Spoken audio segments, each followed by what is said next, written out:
Merci beaucoup, Jean-Marc et Pilar, pour cette invitation à la réflexion.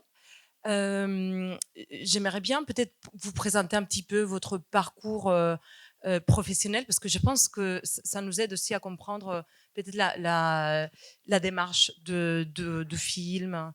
Voilà. Donc, Jean-Marc, toi, tu as travaillé pendant longtemps en Afrique de l'Est, aux côtés des chercheurs en sciences sociales. Ensuite, tu es aussi cadreur. Tu as réalisé quelques documentaires, longs métrages, notamment un que tu as consacré au réalisateur hongrois Bellatar. Et ensuite, tu fais aussi des créations visuelles pour des spectacles, pour des musées. Voilà, donc un travail large autour de l'image. Et puis là, toi, tu as des études en psychologie. Ensuite, tu as fait aussi, tu as étudié la photographie et tu as réalisé aussi plusieurs documentaires. Voilà. Par exemple, Au fil du son, un portrait d'Ian euh, Parentoen, pardon, et La pendule de Costel en 2013. Et puis, depuis quelques années, depuis une dizaine d'années, vous proposez, vous animez des ateliers de pratiques cinématographiques, et ça, vous l'écrivez au pluriel, pratiques cinématographiques. Donc, j'imagine que c'est pas qu'une seule façon de voir le cinéma. Tout d'abord, j'aimerais bien commencer par quelque chose d'assez simple, et c'est de savoir, bon, donc le film, il démarre.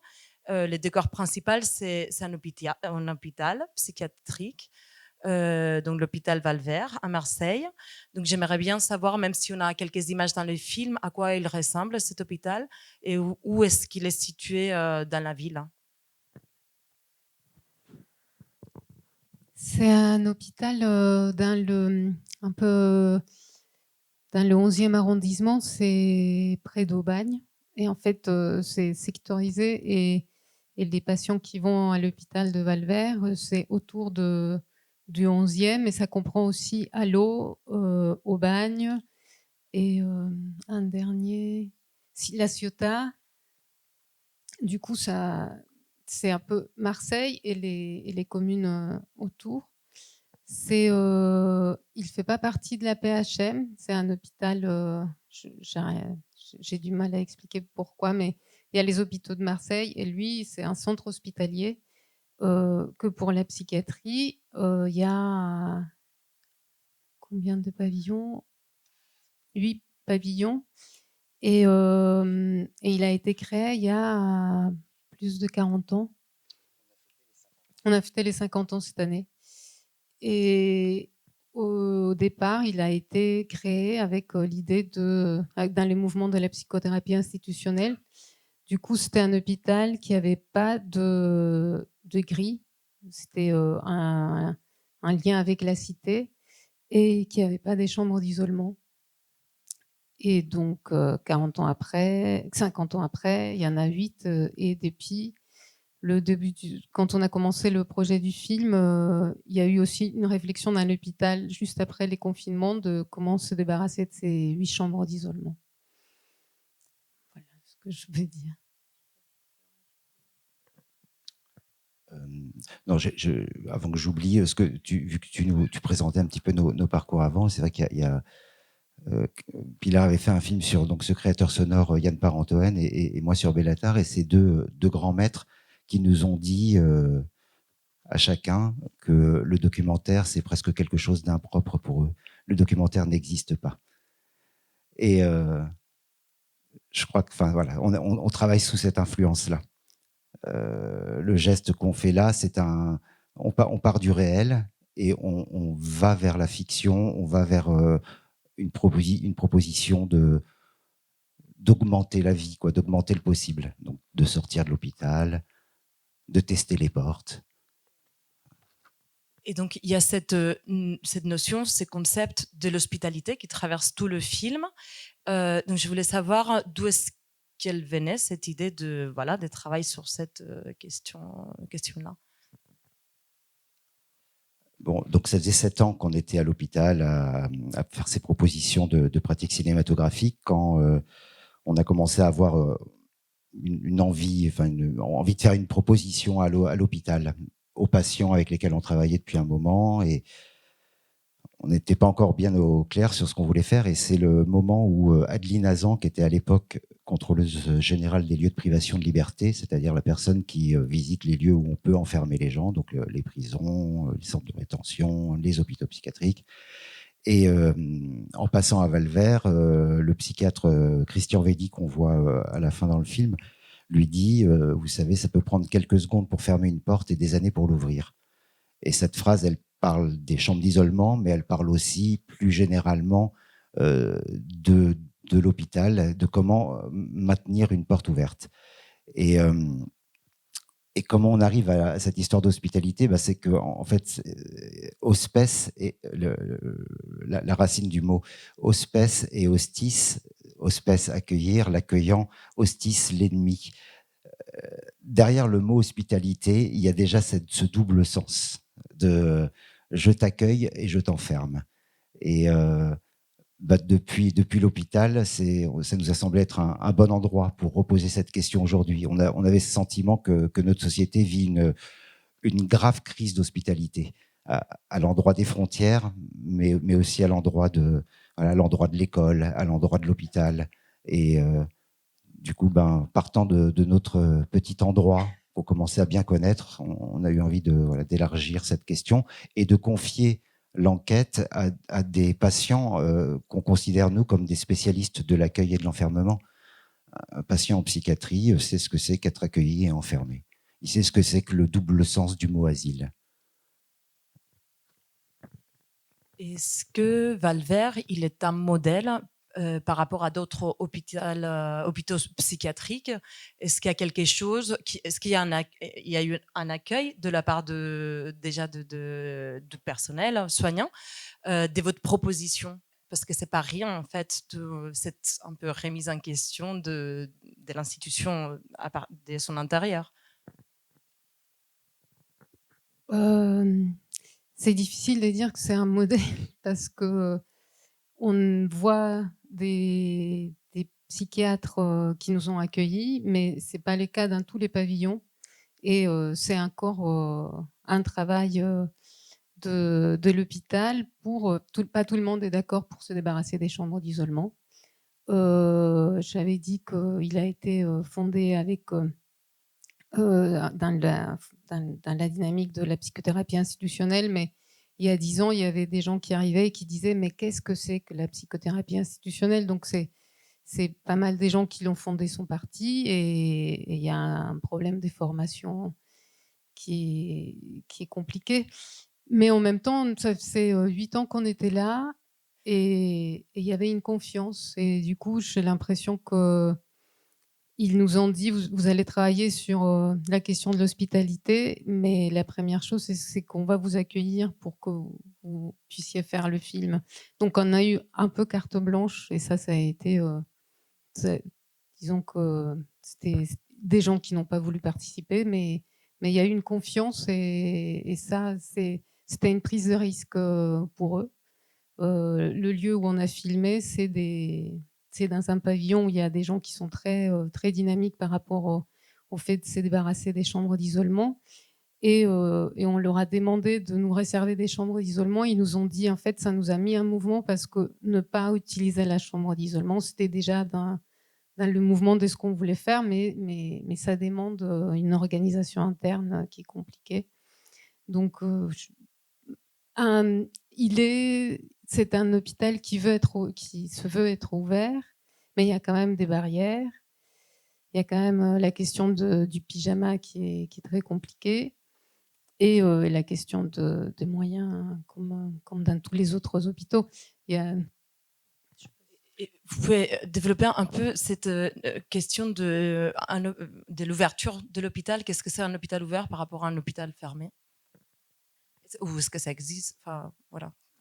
Bon, dans cette idée de psychothérapie institutionnelle, il y a l'idée qu'un hôpital ne doit pas être un lieu isolé de la cité. Donc, ça veut dire qu'on doit pouvoir aller et venir on doit pouvoir recevoir. Alors ça pose aussi plein de problèmes. Il y a les dealers du quartier d'en face savent très bien que l'hôpital est ouvert, donc ils viennent au parking de l'hôpital travailler. Donc c'est comme dit Christian Védy, là, le psychiatre, c'est quelque chose qui engage tout le monde. Ça engage toute l'institution, mais ça engage aussi la société autour, parce que on est tous concernés par ces histoires-là, quoi, de près ou de loin. Ensuite, hôpital ouvert, c'est vrai que j'ai l'impression que quand il y a des pavillons dans lesquels on a été reçus, on nous a dit clairement que non, l'usage de la chambre d'isolement et le fait d'avoir des pavillons fermés, c'est nécessaire, c'est la sécurité, c'est bon, il y a des arguments de gens très sérieux autour de ça aussi, quoi. Donc c'est vrai que c'est un combat de certaines personnes dans certaines équipes. Nous, on a essayé d'accompagner ça et que le film agisse là-dedans. Est-ce que vous pouvez nous parler des enquêteurs, donc la petite équipe qu'on voit à l'image tout le temps et qui vont poser des questions et de faire avancer cette réflexion. Donc on a compris, si je ne me trompe pas, donc c'est des usagers ou des patients qui ont été suivis dans des services de psychiatrie ou qui le sont actuellement, et donc savoir comment ils ont été choisis. Bon, c'est eux qui ont choisi le film, en fait. Nous, on a fait, donc on était un peu identifiés dans l'endroit et on a fait le tour des pavillons et des lieux connexes dans la ville qui dépendent de l'hôpital, et on a passé, je sais plus, 3, 4, 5 mois à faire le tour à prendre des rendez-vous, à venir expliquer le film, le projet, cette idée d'enquête, et des gens se sont emparés du projet, de cette histoire-là. Alors, nous, on écrivait le film pendant le confinement. On était enfermés en train d'écrire un film sur l'enfermement. Et ça nous a donné du temps pour écrire, mais aussi du temps pour lire, prendre des rendez-vous. On a fait en fait le repérage, et puis ensuite on a proposé une espèce de grille d'enquête, comme ça, de balade possible, qui était avant tout un bon prétexte pour faire bouger l'hôpital, et puis pour emmener une bande en dehors, quoi, pour sortir. Eux, leur espace de proposition, comment ils ont pu dialoguer, comment ça s'est passé le dialogue avec vous? On travaillait sur des citations, des éléments de texte, on travaillait sur... voilà, nous, on leur rapportait ce qu'on avait défriché, et puis ensuite on se faisait des réunions de préparation de rencontres. Des questions étaient formulées, et puis ensuite ça se passait complètement différemment. C'est-à-dire qu'il y avait des espaces, j'imagine que chaque séquence, elle était réfléchie à l'avance, vous décidiez du lieu de tournage, et c'est dans ces cadres-là qu'il y avait voilà, des choses qui se passaient, comme on voit, c'est assez joli avec le gardien, qui ouvre, qui est à la porte de l'hôpital psychiatrique, et où il se fait, on toque comme ça à la fenêtre. Et bon, c'est pour une question qui a rien à voir avec l'hôpital. Et c'est assez joli aussi comment on voit que cette personne-là, elle est là, elle est pour informer, pour veiller aux entrées et aux sorties, mais pour renseigner sur tout autre sujet aussi. Alors, les gens, ils viennent demander les clés de la chapelle. Mais il y a une chapelle dans l'hôpital qui est d'ailleurs réouverte comme un lieu œcuménique depuis. Ils cherchent des clés, quoi. Hein. Oui, en plus, ça fait du sens, vraiment par rapport à votre recherche et votre réflexion. Et ensuite, il y a les autres personnages qui ne sont pas du tout identifiés comme tels, c'est les experts qui vont dialoguer avec votre petite équipe. Et voilà, et vous avez fait le pari de ne pas trop les identifier. On ne sait pas qui ils sont trop, sauf peut-être le premier qui dit bon, je suis anthropologue, j'ai écrit autour de la notion autour des portes, mais les autres, ils sont un peu voilà, pas identifiés, et c'est un pari ça que vous avez fait. L'idée, c'était de dire que aussi bien les enquêteurs que les personnes qu'ils allaient interroger étaient des experts, à part égale, chacun son savoir. Et de même, dans les conversations dans la chambre d'isolement, moi, j'aime bien ce moment où c'est la psychiatre qui raconte son rêve et c'est les patients qui l'analysent, qui l'interprètent, et qu'il y ait des moments où on ne sache pas vraiment. On comprend au fur et à mesure, mais j'aime bien que, parce que c'était comme ça. Il y a eu des discussions depuis 2 ans à Valvert. Il y a des discussions entre soignants et patients sur qu'est-ce que ça nous fait, cette chambre d'isolement, et comment on peut s'en débarrasser. Et c'était pas possible de filmer ça, mais on pouvait le prolonger dans ces espaces-là, et où on s'assoit dans ces lits, et on dialogue d'expert à expert, entre guillemets. Et il y a la première fois où on va à la chambre d'isolement, où c'est quelqu'un du personnel soignant qui pose des questions à un patient. La dernière fois où on va à la chambre d'isolement, je pense que c'est à l'inverse. Enfin, justement, c'est les patients qui posent des questions aux soignants. Et il y a cette autre scène dans la salle d'isolement qui est assez curieuse, je ne sais pas si c'est de la mise en scène, et j'aimerais bien savoir un peu comment elle s'est construite. Là où, pour rappel, c'est le patient qui cogne comme ça à la porte et demande la cigarette. Donc c'est un monsieur qui participe également aux conversations, donc qui ont lieu tous les mois autour du moindre recours à la chambre d'isolement. Et c'est une des rares personnes qui revendique la chambre d'isolement. Et donc c'est pour ça qu'on est allé vers lui en disant il faut qu'il y ait une place pour cette parole-là. Et on lui a proposé de venir en parler un matin, donc dans une chambre d'isolement ouverte, et avec 2 infirmiers qu'il connaît bien, qu'il a du vécu. Et sur le moment, il a dit bon très bien, donc on se retrouve 9h30 du matin comme ça, et puis il dit il faudrait que vous mettiez vos blouses, et puis moi je vais mettre un pyjama, et puis on va commencer comme ça. Bam, bam, bam, bam. Et c'est lui qui a fait la mise en scène, quoi. Il a lancé le truc. Ça a été très mal pris de la part de l'équipe soignante. Les psychiatres qui étaient autour ont paniqué parce qu'ils nous ont dit c'est pas du tout ce qui était prévu. De fait, leur échappé, là, de fait, mais quelque part, comment refuser son droit à la mise en scène et à l'auto-mise en scène. Et du coup, pendant que Pilar gérait la panique des psys dans le couloir, moi j'étais avec eux, et puis en train de se dire il faut qu'on trouve un chemin pour que tu racontes pourquoi tu es bien là, et en même temps un chemin pour dire que ceci est une mise en scène. Et voilà, comme on s'en est sorti en une prise. Parce que c'est ça aussi, c'est chaque séquence en chambre d'isolement est tournée en une seule prise. C'est un rouleau de pellicule, on charge 10 minutes et on se lance, et il se passe ce qui peut se passer. Donc, c'est-à-dire que vous avez tourné en pellicule, 16 mm, c'est ça, hein? Et donc, puisqu'on parle de ça, donc il y a aussi cette séquence de la fête médiévale qui est tournée en couleur. En Super 8. Super 8. On n'avait plus de pellicule. On avait terminé nos 50 rouleaux, et arrive ce moment de carnaval médiéval là, et on s'est dit non, faut faire quelque chose.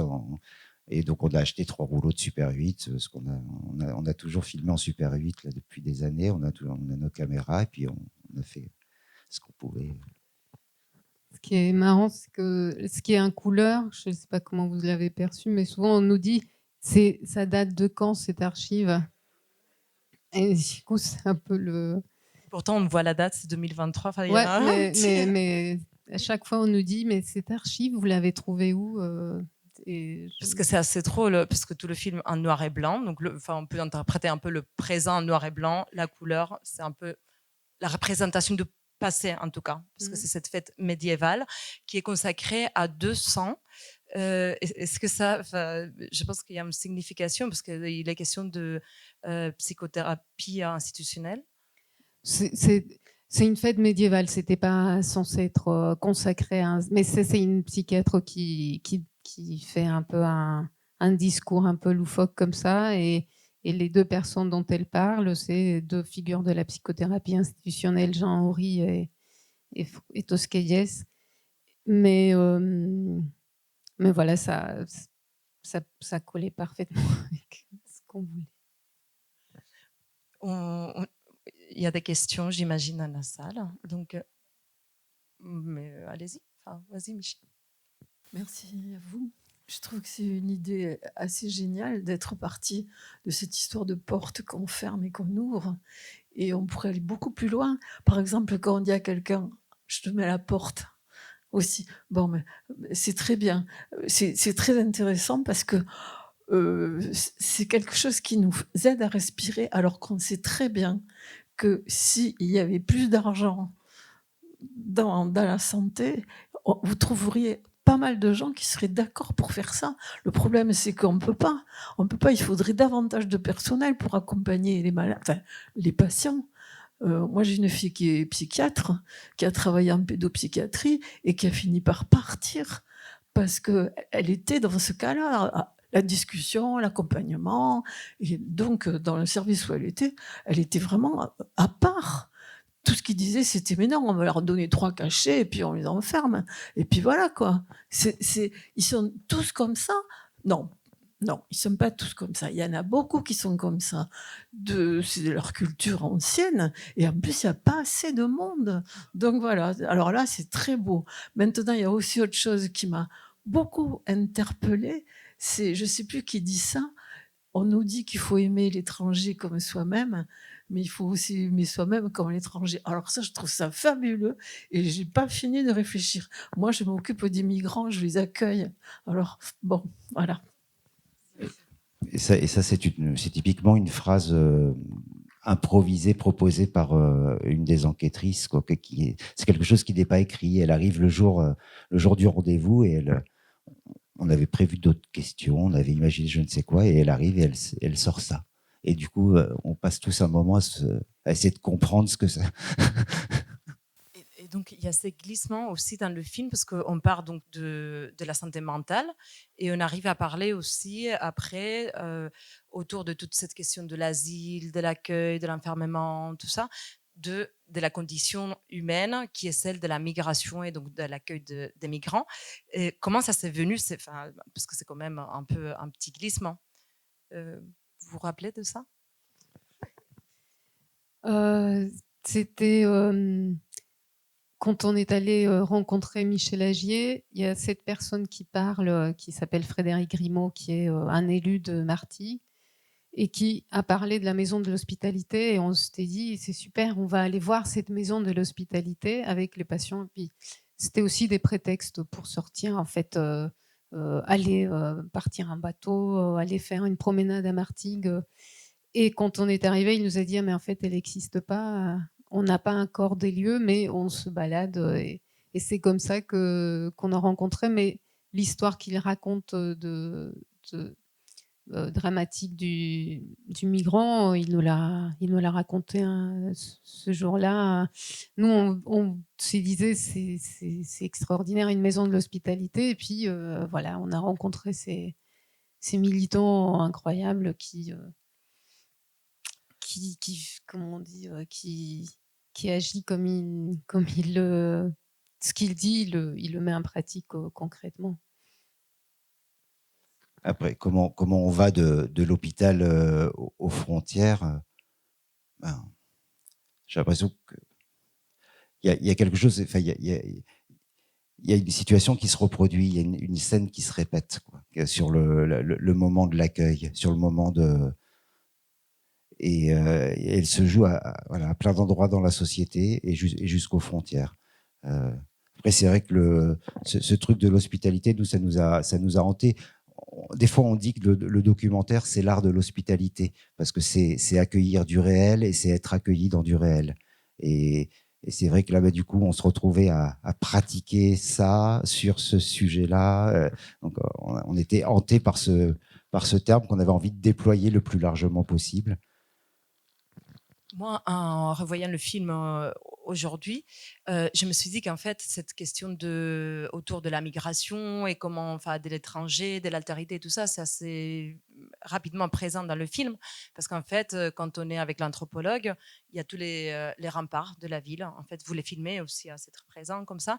Et ça, c'est en quelque sorte une protection, en fait. Enfin, c'était une protection hein, à l'époque hein, contre l'étranger, les invasions étrangères.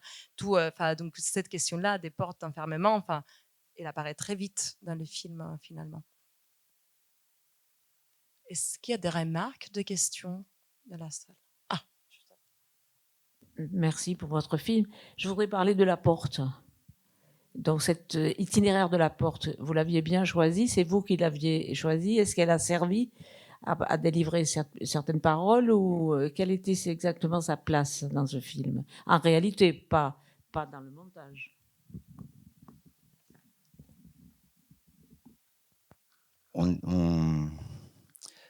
Bon, la première phrase du film, ça peut prendre quelques secondes pour fermer une porte et des années pour l'ouvrir, nous indiquer le motif, l'objet. Et assez rapidement, on s'est acheté une porte. Et en se disant, voyons ce qui se passe si on l'installe, ci et là, dans l'hôpital, pour faire une espèce de petit lieu de conversation ou à un endroit où les uns et les autres, les unes et les autres puissent intervenir, apparaître, juste une présence, dire un mot. Et du coup, on a joué à ça. On a passé quelques après-midi comme ça, à balader notre porte et à la planter dans les clairières de Valvert. Et puis, l'objet, les enquêteurs s'en sont emparés aussi. Puis on s'est dit, bon, maintenant, on va sortir avec notre porte, on va aller la balader, on va promener notre motif en dehors de l'hôpital et voir ce qui se passe.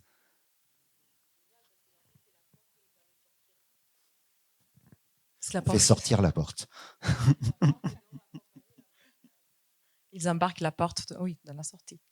Parce que ça, c'est sûrement, enfin, c'est complètement hors cadre, mais est-ce qu'il y avait des réactions aussi? Parce que bon, c'est presque de l'ordre de la performance, ce que vous avez fait avec eux, avec la porte. Quelle réaction elle suscitait que vous n'avez pas gardé à l'image, au montage? Ou même au centre de l'hôpital, peut-être? Bon, il y avait un amusement à nous voir nous balader avec cette porte. Et puis, très vite, les gens ont répondu présent parce que c'est pas comme si c'était l'éclat général au quotidien à l'hôpital, quoi. Donc, quand il se passe quelque chose comme ça et qu'il y a une bande de rigolos qui proposent un truc, ma foi, non, mais les gens viennent voir, quoi. Et c'est vrai que des fois, il y a des gens qui ont donné une réplique au film, comme ça, une apparition dans la porte. Je pense à ce monsieur qui dit c'est pas le tout de l'ouvrir, il faut la franchir. Bon, il a donné ce moment-là. Mais quand tu parles de performance, c'était une vraie performance parce qu'elle est très lourde et c'est surtout qu'une porte sans mur, ça tient pas. Donc, on a dû faire beaucoup d'arrangements pour qu'elle tienne. Et dans ces arrangements, il y a des gens de l'hôpital qui ont participé, il y a des patients qui ont participé, il y a des infirmiers qui ont participé. Donc, du coup, on a embrigadé petit à petit plus de monde. Des gens nous voyaient avec difficulté avec cette porte, plus la caméra 16. Donc, du coup, est-ce que vous voulez qu'on vous aide? Volontiers. Donc, là, ça fait... ça, on ne le voit pas, mais voilà, ça fait aussi que cette performance fait fédérer un peu des gens autour. Et il y a une question là, mais est-ce que je peux profiter parce que ça, c'est un lien, parce que bon, et c'est quelque chose de assez léger, ça apporte une légèreté aussi, cette porte dans le film, voilà, de le voir traverser le cadre comme ça déjà. Et vous dites, parce que ça me fait penser à notre note d'intention, où vous dites que vous avez la volonté de faire un travail de recherche collectif. Donc, cette partie-là, elle est importante et on l'a compris. Mais aussi de mener une enquête rigoureuse et ludique. Et donc, ludique, voilà, on le voit aussi dans le film. Et vous citez même que vous souhaiteriez faire ça dans la manière de cinéastes comme Claudio Pazienza ou Luc Moulet. Voilà. Oui, c'est des gens qui nous ont, qu'on avait en tête quoi, dans ce chemin-là. Qu'on soit dans le plaisir, c'est important, et parce que c'est quand même pas si marrant que ça l'hôpital au quotidien, et donc dans cette idée que on savait pas encore qu'on avait rendez-vous avec vous 1 an plus tard pour partager le film, donc on se disait toujours que le film, quand on le tourne, il faut que ça soit une action cinématographique, il faut qu'on se fasse du bien avec ça, il faut que ça agisse sur le réel. Et c'était donc par le jeu, oui, par le jeu, par le plaisir. Oui, bonsoir. Je voudrais que vous nous parliez du choix de la pellicule, qui est un choix lourd et très contraignant pour ce genre d'activité. Merci. Bon, je vais commencer par là. Il y a un infirmier qui participe dans le film qui a eu cette remarque lors de la première projection à l'hôpital. Il a dit la pellicule noir et blanc, en fait, c'est pour qu'on puisse, quand on verra le film dans quelques années, on se dira, ah, c'est l'époque où il y avait encore des chambres d'isolement. Ça produit une archive. Ça, c'est la réponse courte. Nous, on avait en tête des films, les films de Depardon, les films de Wiseman, les films de Ruspoli. Il y avait toute une imagerie de la psychiatrie en 16 mm noir et blanc. Quelque part, on est parti prolonger quelque chose comme ça, hein, humblement, parce que je parle de grands bonhommes, là. Mais et puis ensuite, on s'est rendu compte que la pellicule permettait de s'arracher à un réel, de basculer dans les gens deviennent des personnages, les gens on décolle, quoi, on regarde plus si l'herbe est verte, mais bien de quoi on parle. On est dans un endroit l'endroit de la question. Cette histoire d'hospitalité, c'est un peu un truc intemporel, quoi. Et c'est vrai que le noir et blanc aussi nous faisait un espèce d'écho à ça. Puis c'est contraignant, et en même temps, quand on a commencé les premiers essais, on s'est rendu compte que pour les patients, les enquêteurs, ils donnaient tout intensément pendant un moment, et après ils disaient là c'est bon, là moi je suis fatiguée, et du coup une seule prise, ça allait bien pour eux. Et puis le fait que on ne puisse pas voler l'image, ils savent quand on est en train de tourner, et ça c'était bienvenu pour eux, c'était c'était rassurant d'une certaine manière. Il y a 2 questions. Oui, la première chose que je voulais dire, c'est j'ai pas pu m'empêcher d'associer à l'une des scènes sur la chambre d'isolement et l'idée d'ouvrir sur la nature avec Séraphine, qu'on a vu la dernière scène du film Séraphine, hein, où elle est dans une chambre d'isolement, mais avec cette ouverture sur la nature, et je trouve que c'est une association liée au fait qu'on a vu ce film cette semaine. La question, c'est le projet de votre film, parce qu'il réouvre en tout cas une question forte.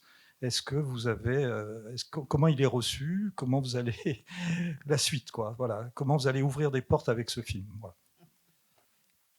Bon, on a rencontré un groupe de réflexion éthique. Donc il y a des groupes de réflexion éthique dans la médecine, dans différents domaines, et il y en a notamment par région, hein, en psychiatrie, dans chaque région de France. Et c'est des gens qui organisent des cinétiques.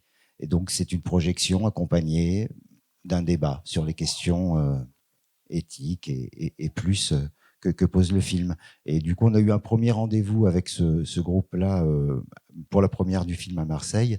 Et c'est vrai que ça avait...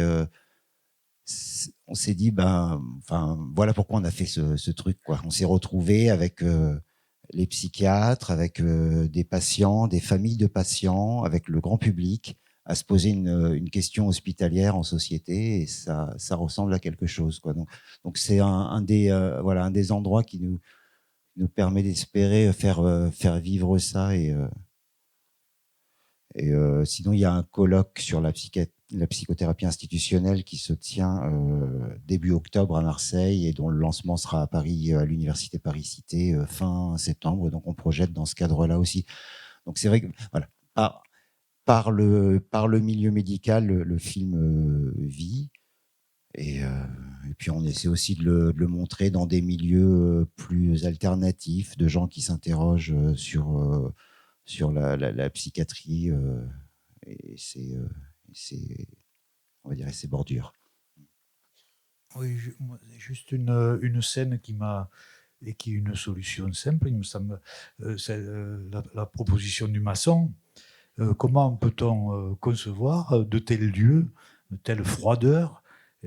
Il semble que, bon, sans dire préjuger de la suppression de cette chambre, de ces chambres-là, ça c'est quand même des solutions simples. Comment un concepteur ou pour la sécurité, comment on peut concevoir un lieu pareil, aussi froid, aussi, voilà, c'est tout. Hein. Enfin, moi je suis architecte et j'arrive pas à comprendre ça, quoi. J'ai été architecte. Et il me semble qu'ils n'ont pas beaucoup changé depuis les tout débuts de, je sais pas, depuis 40 ans, 50 ans, voire plus, c'est comme ça. En ce moment, à Valvert, ils travaillent avec des designers pour imaginer ce qui serait un peu l'alternative à la chambre d'isolement, des chambres d'apaisement.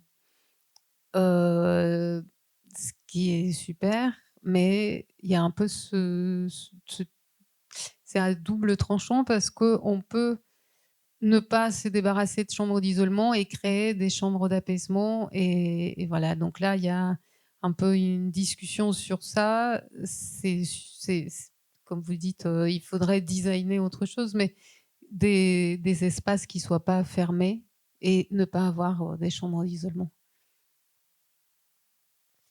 C'est vrai qu'il y a des gens qui passent de la prison à la chambre d'isolement et qui disent que c'est pire qu'en prison. Parce qu'en prison, on peut fumer et puis il y a la télé. Et la chambre d'isolement version psychiatrie, c'est vraiment la punition. D'ailleurs, il y aura un écho de ça demain dans le film qui est projeté à 10h, 10h30. Non, c'est l'après-midi.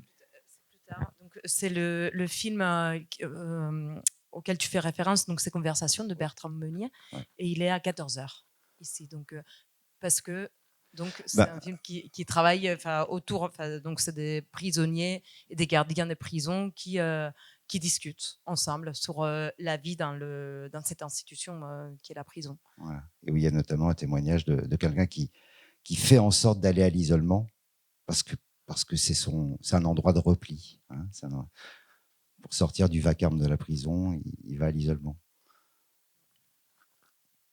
Est-ce qu'il y a d'autres questions ici? Bonjour, moi c'est plus pour une information que question. Enfin, bravo pour ce film. Mais bon, ce qui est regrettable, c'est que la formation d'infirmier psychiatrique n'existe plus depuis plusieurs années. Et après, c'est une info, j'ai la chance de connaître la famille Toscadiès, c'est-à-dire les enfants et les petits-enfants. Et juste pour vous dire qu'ils ont des archives en noir et blanc de l'hôpital de Saint-Alban, où M. Toscaliès, donc le père, a libéré les patients dans ce village de Lozère. Des archives où on voit les patients qui sortent de l'hôpital pour aller s'intégrer dans le village avec les habitants. Donc c'était cette info, si vous ne l'aviez pas, donc il y a possibilité de trouver ces films qu'ils ont en archive chez eux, en 37 mm, c'est des super films. Et ensuite, c'était au niveau question, combien il y a de personnes dans ces pavillons et la limite d'âge, parce qu'on ne voit que des adultes, est-ce qu'il y a des adolescents? Oui, il y a un service ado, il y a même un service avec des enfants plus petits, puis il y a aussi un pavillon pour les beaucoup plus anciens. Il y a 6 pavillons d'entrants, donc ça c'est les pavillons où il y a du va-et-vient, et c'est notamment ces pavillons-là qui sont équipés de chambres d'isolement. Et puis il y a des pavillons où des gens, en fait, finalement, l'hôpital, c'est quand même un lieu de vie aussi. Il y a des gens qui s'installent à l'hôpital parce qu'il n'y a pas d'autres solutions, parce qu'il y a des ruptures consommées avec les familles et les entourages. Et c'est vrai que du coup, on avait des gens qui ont passé 30 ans à l'hôpital Valvert. Le monsieur qui donne sa définition de l'hospitalité au début, là, dans l'espèce de petit bar qu'il y a dans l'hôpital, qui s'appelle la sociothérapie. J'ai une pensée pour lui parce qu'il est décédé il y a peu de temps, et c'est un monsieur qui a passé 30 ans à Valvert. 30 ans à Valvert, c'est devenu un pilier de l'institution, quoi. C'est quelqu'un, ça a été un repère pour beaucoup, pour nous, pour les psys aussi. Et après, il y a l'hôpital tel qu'on l'a vu, et puis les antennes. Il y a beaucoup d'antennes hôpital des jours, à l'eau, à La Ciotat, à Aubagne, dans la ville. Donc là, c'est ceux qui passent un séjour court ou un peu plus long, et il y a un hôpital des jours à l'intérieur de l'hôpital et un hôpital des jours pour adolescents.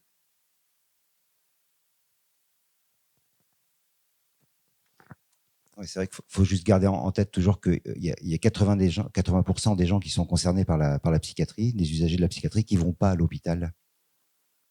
À l'hôpital, c'est une petite partie des gens dans des moments particuliers de vie. Oui, alors je ne suis pas pour les chambres d'isolement, hein. Nullement, mais la chambre d'isolement, c'est un soin. Et ce soin ne peut se faire absolument pas, on met un patient et on s'en va. Il y a obligatoirement un soignant qui reste. Donc déjà ça ne peut pas marcher si on met un patient seul des heures face à lui-même. Pourquoi c'est neutre? Parce qu'on va éviter tout stimuler. Pourquoi la chambre fait preuve de neutralité? Parce qu'il ne faut pas que le patient soit en excitation psychique, avec des couleurs, avec des formes qui pourraient l'exciter psychiquement. Donc voilà pourquoi on aille obligatoirement dans une preuve de neutralité. Alors je suis formatrice, j'étais. Il n'y a plus de formation en psychiatrie, mais on fait tous les efforts qu'il faut. Et par rapport à ça, c'est les soignants sur place qui forment. Malheureusement, le turnover des soignants est tel qu'il n'y a plus d'histoire de la psychiatrie. Et la psychiatrie, la psychothérapie institutionnelle a eu aussi beaucoup de dégâts sur les soins. Ouvrir une porte quand il n'y a personne après et que le patient est face à lui-même, chez lui, c'est aussi dramatique. Aussi dramatique. Il n'y a plus de structure en externe pour accueillir les patients. Donc on les sort de l'hôpital, mais pour être avec qui? Et accompagner comment? Donc moi je ne suis absolument pas pour les chambres d'isolement. Il n'y a pas de chambre d'isolement en Suisse. On n'a jamais eu. Donc les Français aujourd'hui, c'est comme la société. Si on veut isoler quelqu'un, c'est obligatoirement être accompagné. Et les personnes qui sont isolées aujourd'hui, qu'est-ce qu'on propose? Donc c'est pour ça, il faut être très prudent dans on arrête, mais on fait quoi après? Le coup d'après, c'est quoi? Et avec qui et comment? C'est surtout ça qui est important. Donc il ne faut pas non plus leurrer les patients dans les accompagnements et les soignants. Parce que le pire du pire chez les soignants, c'est de les leurrer par rapport à la prise en charge. Enfin, je déteste ce mot, mais l'accompagnement en tout cas, qui pourrait encore une fois basculer, entraîner un basculement dans la formation et dans la profession, et surtout auprès des patients, qui soit encore plus négatif qu'à l'heure actuelle. Voilà, je veux juste essayer d'équilibrer sur ce qui a été dit. Non, mais merci pour votre témoignage et votre réflexion. C'est très juste. Souvent, on s'est fait la réflexion avec des patients et avec des soignants de Valvert que c'est dur de rentrer à l'hôpital, mais c'est dur d'en sortir aussi. Le jour où on propose à un patient de sortir, aujourd'hui, sortez où? Allez où? chez ma famille de dingue, elle est dans la violence de la rue, elle est où au juste, effectivement. Ensuite, sur la question du soin par la chambre d'isolement, c'est vrai que ça s'appelait CIT, chambre d'isolement thérapeutique. Et quand le législateur s'est emparé de ça, là, en 2021, ils ont enlevé le T. C'est un signe. Bonsoir, merci pour le film. C'est davantage une réflexion. Dans votre film, en fait, cette porte, vous la portez. Et ce qui m'est venu en écoutant les différents témoignages et vos réponses, c'est que chacun de nous a été porté par une femme. Voilà, quand une femme attend un enfant, on dit qu'elle porte un enfant. Et le premier état que chacun individu a pu vivre, c'est ce lieu sans gravité, où nous sommes dans l'utérus avec le liquide amniotique. Et en fait, le fœtus va se développer et à un moment donné, il va être à l'étroit. Et il ne va plus pouvoir se déplacer et être dans un bien-être, en fait, dans cet état d'apesanteur. Et la naissance, en fait, va survenir parce que le fœtus va pousser, va amener cette impulsion et cette énergie. Et c'est là où l'utérus va commencer à se contracter et la naissance survient. La chambre d'isolement, on peut aussi peut-être l'apercevoir comme un endroit qui est à nouveau un refuge, un retour presque à cette matrice. Comme vous disiez, un endroit qui doit être neutre parce qu'en effet, une personne qui a basculé dans la folie ou dans un état, en tous les cas, de mal-être, à un moment donné, elle habite dans un corps et elle est prise dans ce corps et ce corps peut être envahi par des hallucinations auditives, par plein de choses, où à un moment donné, le réel disparaît. C'est uniquement l'imaginaire et le symbolique qui vont à un moment donné prendre les commandes chez ce sujet. Et cette chambre peut être peut-être une réponse. Après, je pense que dans le questionnement que vous amenez, il y a vraiment cette notion de transition. Comment on peut aller vers autre chose, et notamment à l'écoute des patients. Et dans votre film, ce qui m'a beaucoup touchée, c'est ça, c'est que chacun a une fonction, un rôle, une place dans cette institution, dans ce lieu. Mais ça peut survenir à chacun. C'est-à-dire qu'on peut tous, à un moment donné, être hospitalisés dans un hôpital psychiatrique parce qu'on peut tous, à un moment donné, décompenser. Et on peut tous, dans l'actuel, à un moment donné, vivre un événement traumatique. Et cet événement traumatique va nous ramener à une empreinte passée et pourquoi pas à une naissance qui s'est mal passée ou autre chose. Mais ça va en tous les cas réveiller un inconscient et on va être pris par cet inconscient qui va prendre toute la place.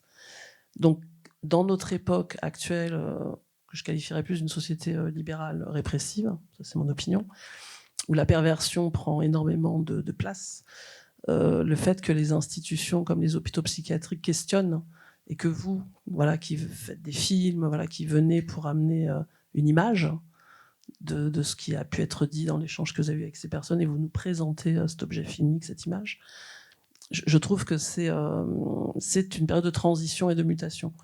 Donc je crois que c'est ouvert à toutes les réflexions et à tous les vécus. Et d'ailleurs, désormais, il y a des pères aidants, donc des personnes qui sont en fait, qui ont eu ce passage par ces lieux, qui peuvent être dans la maladie psychiatrique et qui vont permettre justement d'accompagner des personnes qui vivent ça, les familles de ces personnes qui vivent ça, et elles vont témoigner de leur propre vécu. Et je trouve que là, il y a une passerelle.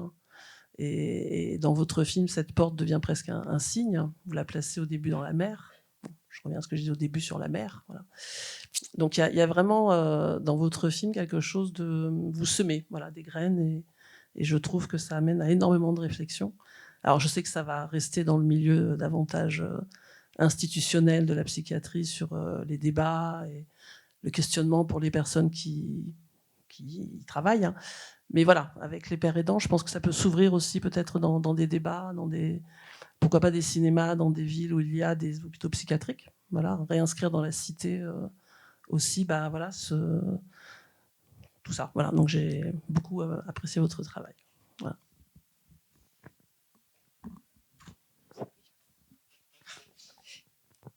Juste dire que la paire aidance, à Valvert, il y a quelques pères aidants qui commencent à être intégrés aux équipes mobiles depuis 2 ans.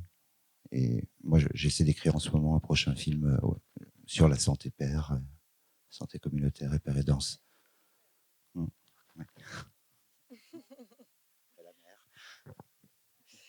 Et bon, peut-être qu'on va finir le débat et peut-être pour juste finir, commençons par le tout début, donc le titre du film, du monde aux portes. Donc il y a une direction qui est tirée comme ça, du monde aux portes et pas l'inverse.